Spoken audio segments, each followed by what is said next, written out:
पाकिस्तान का टूर, भूटान का टूर, ये आसपास के सारे टूर, और इसमें पाकिस्तानी हाई कमीशन के अधिकारी दानिश का रोल सामने आना। कोई भी टूर ऐसा नहीं है जो टूर बिना मकसद के हुआ हो। बांग्लादेश का टूर तब होना जब वो सीजन नहीं है और उसके 5 महीने बाद को बांग्लादेश में तख्ता पलट का खबर सामने आना। क्या एक टूल किट की तरह वहां थी? क्या खबरें आपके पास है? देखिए, जैसे कि आप पॉइंट एकदम उठा दिए हैं कि किस टाइम पे उनका विजिट था, क्योंकि बांग्लादेश में ये ज्योति का जो विजिट था, ये विजिट को लेकर चर्चा क्यों हो रहा है, क्योंकि जिस टाइम पे वो विजिट हुआ था उस टाइम से 5 महीने के अंदर अगर देखा जाए तो ये बांग्लादेश का तख्ता पलट हुआ था। मगर अगर देखेंगे तो ज्योति जब बांग्लादेश पहुंचे थे, ठीक बांग्लादेश पहुंचने का 2 महीने बाद से बोल सकते हैं कि 1.5 महीने बाद से ही शेख हसीना के खिलाफ में जो प्रोटेस्ट, वो प्रोटेस्ट बांग्लादेश में भड़का था। जुलाई महीने आने के 3 महीने पहले से ये प्रोटेस्ट लगातार बांग्लादेश में हो रहा था। बांग्लादेश का जगह जगह पर एक मॉब तैयार हो रहा था। बांग्लादेश में पॉकेट फायर जैसे ही पॉकेट मॉब तैयार हो रहा था, पॉकेट टेंशन तैयार हो रहा था बांग्लादेश में। और ये जो पूरा बांग्लादेश का सिचुएशन, बांग्लादेश में जिस तरीके से सत्ता पलट हुआ था, बांग्लादेश में जिस तरीके से मूवमेंट हुआ था, ये मूवमेंट के टाइम में एक बात सामने आया था कि ये जो पूरा मूवमेंट के पीछे बाहर का देश का कोई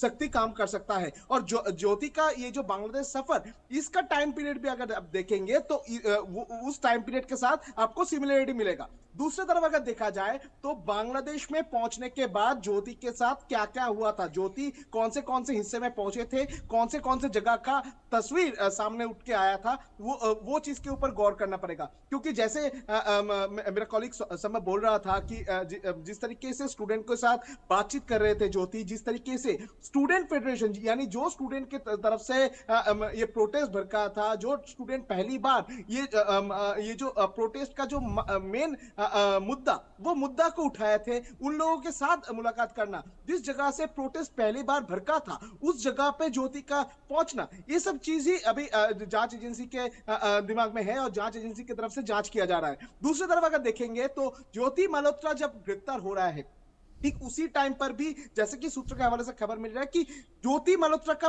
फिर से एक प्लानिंग था कि वो बांग्लादेश जा सकते हैं।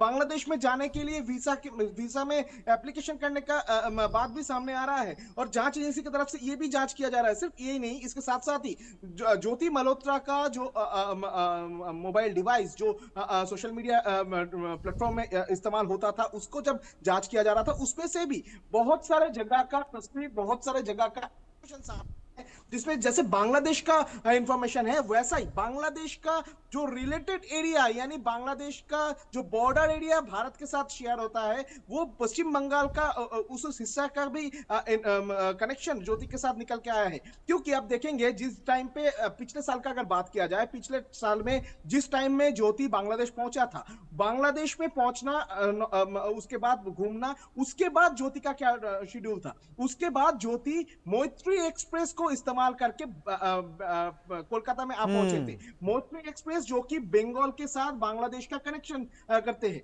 उसको उसमें उसका जो ट्रैवल वीडियो, वो ट्रैवल ब्लॉग भी ज्योति की तरफ से तैयार किया गया था। ज्योति कोलकाता में उतरे थे, हावड़ा स्टेशन में उतरने के बाद ज्योति की तरफ से एक वीडियो तैयार किया गया था जो सोशल मीडिया में ऑलरेडी पब्लिश किया गया है। उसके बाद ज्योति लगातार 2 दिन पश्चिम बंगाल में घूमे थे, जिसमें पश्चिम बंगाल का एक जो ट्रैवल ब्लॉगर, उसमें उनका साथ दिए थे। उनके तरफ से पश्चिम बंगाल के बहुत सारे जगह को उनका घूम के दिखाया गया था।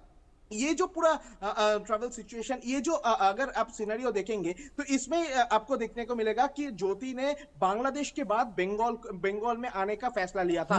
और इसी जगह से जांच एजेंसी का और एक सवाल है कि ज्योति मल्होत्रा का जो पजल है, ये पजल को अभी सॉल्व करना ही सबसे मेन चैलेंज है जांच एजेंसी के लिए, और जांच एजेंसी वो कर भी रहे हैं। ये 4 दिन का जो रिमांड, ये रिमांड बहुत ही महत्वपूर्ण होने जा रहा है जांच एजेंसी के लिए, क्योंकि जांच एजेंसी की तरफ से एक तरफ जब कहा जा रहा है कि ज्योति मल्होत्रा का ये जो कनेक्शन उनके मोबाइल के थ्रू, उनके जो डेटा है, वो डेटाबेसेस के थ्रू जांच एजेंसी के हाथ में जो इंफॉर्मेशन आ पहुंचा है, उसमें बांग्लादेश का कनेक्शन सामने आ रहा है। और इसमें सबसे महत्वपूर्ण लेकिन जो चीज ज्योति मल्होत्रा का पूरा इन्वेस्टिगेशन में अभी तक सामने आया है, अभी तक जो 4 दिन का अभी भी रिमांड बाकी है, तो उस रिमांड में और भी कुछ सामने आ सकता है, मगर अभी तक जो इंफॉर्मेशन बाहर आया है जांच एजेंसीज की तरफ से, उसमें कहा जा रहा है ज्योति मल्होत्रा का ये जो ट्रैवल ब्लॉगिंग, इस ट्रैवल ब्लॉगिंग के थ्रू अगर आप देखेंगे तो उसमें बहुत सारे ऐसा लोकेशन है, बांग्लादेश का ऐसा लोकेशन है जिस लोकेशन में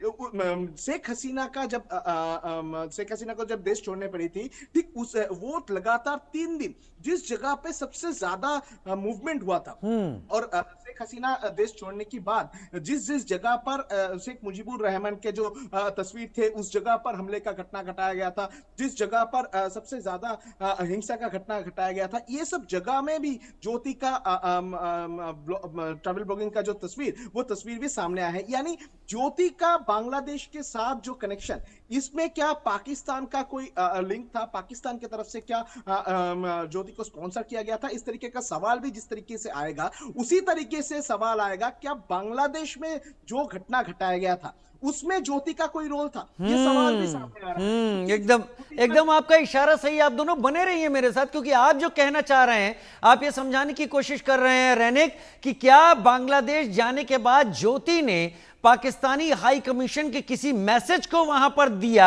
और उस मैसेज के बाद वहां पर वो चीजें एक के बाद एक होती चली गई। बने रहिए मेरे साथ, क्योंकि पाकिस्तान भारत में जासूसी का नेटवर्क फैलाने की कोशिश में है, लेकिन पाकिस्तान के जो नापाक इरादे वो ध्वस्त हो चुके हैं। एक एक करके सारे जासूसों की पोल खुल रही है और वो गिरफ्तार किए जा रहे हैं। गुजरात से एक और जासूस गिरफ्तार हुआ और एक पाकिस्तानी घुसपैठिया भी मारा गया है।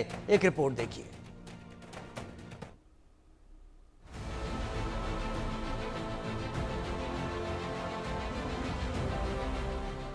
पाक जासूस लगातार गिरफ्तार, किसी को नहीं छोड़ेगी मोदी सरकार।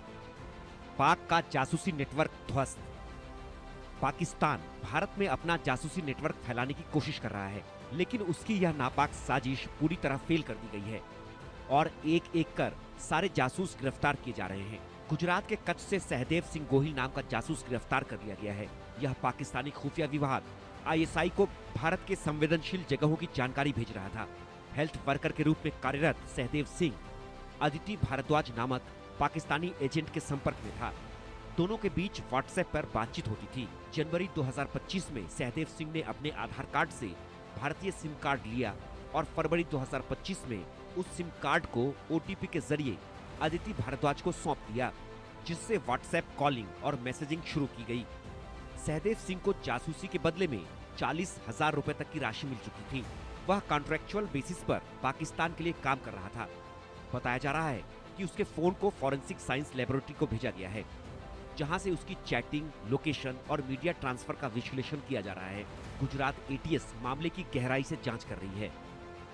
गुजरात में पाकिस्तान का घुसपैठिया ढेर। जासूसी के लिए पाकिस्तान घुसपैठ भी कराने की कोशिश में है, लेकिन उसकी यह कोशिश भी नाकाम कर दी गई। बनासकांठा में 23 मई की रात पाकिस्तानी घुसपैठिए को BSF ने मार गिराया। BSF ने बताया कि इंटरनेशनल बॉर्डर पार करते समय संदिग्ध शख्स को रोकने के लिए कहा गया था। जब वह नहीं रुका तो गोली चलानी पड़ी। वाराणसी से पाक जासूस तुफैल गिरफ्तार। पिछले कुछ महीनों में भारत पाकिस्तान के बीच बढ़ते तनाव के बीच 12 से 13 जासूस अब तक देश के अलग अलग सीमावर्ती क्षेत्रों से पकड़े जा चुके हैं। सभी मामलों में पैटर्न एक समान देखा गया है, जिसमें पकड़े गए आरोपियों के तार पाकिस्तान की खुफिया एजेंसी ISI से जुड़े पाए गए। यूपी के वाराणसी से पाकिस्तान के लिए जासूसी करने के आरोप में तुफैल नामक युवक को गिरफ्तार किया गया है। तुफैल पाकिस्तान के प्रतिबंधित आतंकी संगठन तहरीक-ए-लब्बैक के नेता मौलाना शाद रिजवी के वीडियो व्हाट्सएप ग्रुप में शेयर करने के साथ गजवाए हिंद करने, बाबरी मस्जिद का बदला लेने और भारत में शरीयत लागू करने संबंधी संदेश साझा करता था। इसने राजघाट, जामा मस्जिद समेत कई जगहों की तस्वीरें और डिटेल्स पाकिस्तान भेजी थी। यह भी जानकारी सामने आई है कि तुफैल लगभग 600 से अधिक पाकिस्तानी नंबरों के संपर्क में था। खास बात यह है कि तुफैल फेसबुक के माध्यम से फैसलाबाद पाकिस्तान निवासी नफीसा नाम की एक महिला के संपर्क में था, जिसका पति पाकिस्तानी सेना में है।